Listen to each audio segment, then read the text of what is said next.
السلام عليكم ورحمة الله وبركاته أحبتي الكرام. الصراحة اليوم حبيت أشوفكم عش من عشوش الفراخ البادجي أو طيور الحب الجميلة. طبعا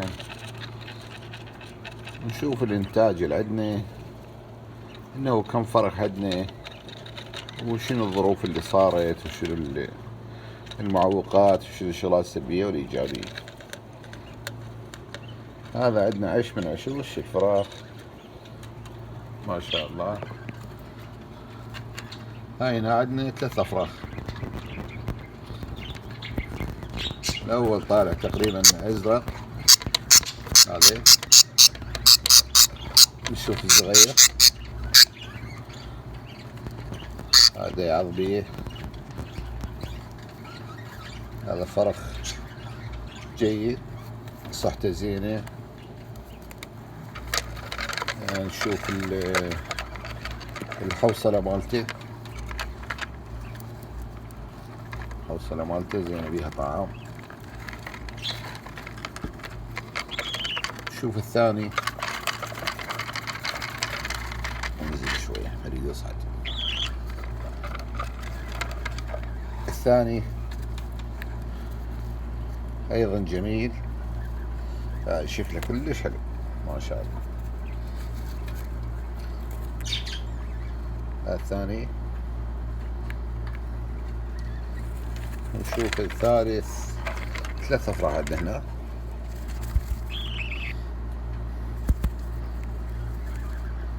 هذا لونه جميل، عيونه حمر ما شاء الله. بس ملاحظة هذا البراز مالتنا والوساخة اللي ثابتة برجليه هنا ظلت بقين وخر.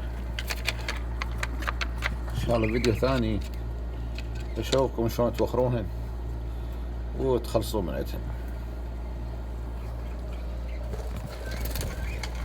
هنا عندنا ذكر بادجي ايضا جميل، هم عنده مجموعة من الفراخ. بس احنا نحاول كل فلوق او كل تصوير نشوف قسم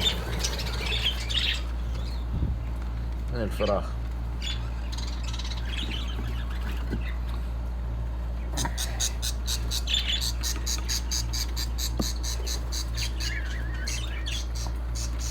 هنا نخليهم العاب شوي يتوسع عليهم.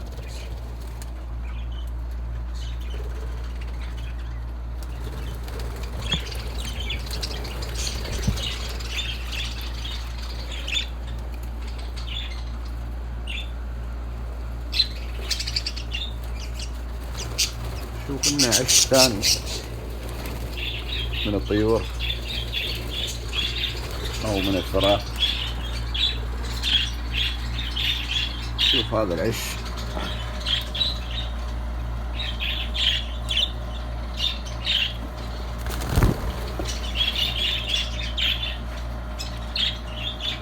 وين هي هذولي. هذا ما شاء الله كان بيه 5 فراخ، هسه طالعات ما شاء الله بقيت بيه بس 2. هذا عندنا الأخضر، هذا فرخ أخضر صحته زينة ما شاء الله، لونه كلش حلو، رجلين نظيفة. لين ليش أنظفهن أنا كل 7 أيام وهيجي أنظف القفص مالتي مال البيض وأنظف الفراخ. هذا لون كلش حلو تقريبا سبانجل، هذا هم رجلين نظيفة. شوف شلون شكله، شوفوا لون ظهره جميل جدا. نسده هاي انا مخليهم تعاليق حلوة يلعبون بها الصراحة. والطريقة شلون اثبت هذا السنقال فوق واخلي واحد ثاني بالخشبة ومجرد خشبة عادية جدا تربط بيها خشبة ثانية من جوا برغي أو بسمار، وتجيب هيك قوم تعليقها وبس تتحرك بهذا الشكل والطيور كلش تولفت بيه. طبعا نخلي هنا اير كونديشن ويندو الهن، وعنده واحد ثاني بالجهة الثانية ومخلي مروحة أرضية. تعرفون فصل الصيف كلش حار وهذا أمانة برقبتنا لازم دارينها. تحياتي لكل المتابعين، وهذا فيديو بسيط للي طلبوا من عندي أتكلم، وإن شاء الله الفيديوهات الجاية هواية، وعندنا إن شاء الله كثير من الأفراخ راح نشوفكم. طبعا هذا هم فرخ وطالع صار له فترة قليلة،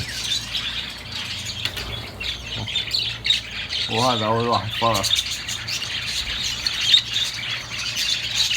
إن شاء الله نستمر هاي الفيديوهات الجميلة. تحياتي أخوكم قيصر أبو محمد صادق من أمريكا، تكساس في ولاحة.